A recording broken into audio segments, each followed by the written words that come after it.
dito, but when you live right, you walk in spiritual authority, you have confidence before God, your prayers become effective.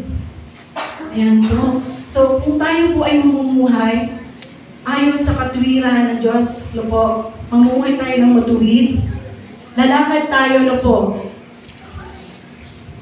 lalakad tayo ng may katuwiran sa Diyos at makikita yung naandun yung spiritual authority ng Panginoon kasi nasa order na yung paglakad mo. Confidence ka, no po, na kahit i-persecute ka ng mga tao doon sa pamumuhay mo kasi nga hindi ka nga perfect. May mga biglang mga salita, mga kabiglaan na pagkakamali na hindi mo sinasadya. Pero alam mo, dahil nasa loob ka ng kaharian ng Diyos, yung heart na humble, yung heart na marunong kang humingi ng tawad, at pagkatapos yung authority sa buhay mo doon sa loob ng kaharian ng Diyos, ay papatawarin ka. Ano po?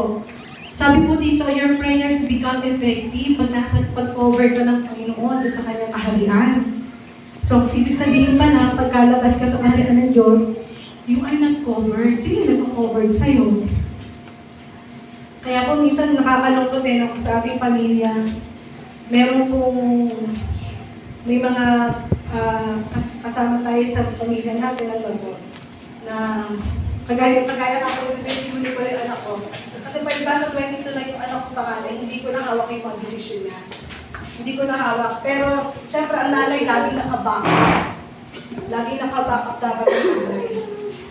Kasi talaga minsan may mga pagkatalo kayo, no? Lalo na kapag ang anak mo ay nasa tamang edad na para mag-desisyon. So, may mga bagay na, syempre, iba ang puso ng isang ina eh. Iba din magsalita ang ina. So, talaga nandun yung puso para payuhan mo o gabayan mo. Pero talagang minsan, ang desisyon ng anak na nasa tamang edad na, medyo nagkakaroon ng conflict doon sa bagay na yun. Lalo ng mga kabataan, may iba po talaga takbo ng mundo ngayon. Talagang marami silang ina-idol sa mga nakikita nila sa social media. Which nakala nila, isasabihin idol na yun mas na mabuti. Pero kung meron tayong dapat i-idol, ito yung authority natin doon sa loob ng kaharian ng Diyos. Ano po? Na kailangan yung pamilya natin talaga mailagay natin sa loob ng kaharian ng Diyos eh. Para i-discover, no, yung pamilya po natin covered ng Panginoon doon sa order ng buhay kung paano tayo mamumuhay.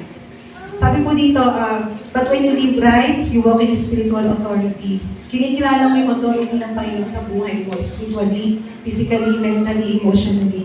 Sabi po, you have confidence before God and your prayers become effective. So number 4 po, so next slide po, righteousness attracts kingdom's provision. Ito po yung mga-apat na po. Tama po yung po. Sige po. Righteousness attracts kingdom's provision. So many people chase blessing. Pag sinabi pong chase, hinahanap, pinagsisikapan, chase blessing, but the kingdom works differently. Yung po yung pagkakaiba ng country na kinabibilangan mo bilang Pilipino dito sa mundong to, at yung pagkakaiba ng kaharian ng Diyos na naandun ka sa loob ng kaharian. Kasi hindi nga pwedeng pagsabay. Kaya nga sabi niya, huwag kayong makiayon sa takbo ng mundo ito, pero hindi pa pwede mabuhay na hindi ka magtatrabaho. Pero kung makikita natin ng social media, they keep chasing millions.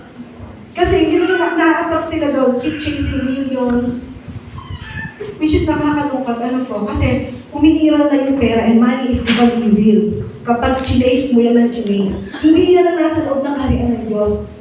Imagine kayo ng dalawang sitwasyon. Yung katawan nyo sa sitwasyon na bigyan sa citizen ng Pilipinas, at yung katawan nyo as a being as a child of God dun sa kaharian ng Panginoon. Magkaiba. No po. Kaya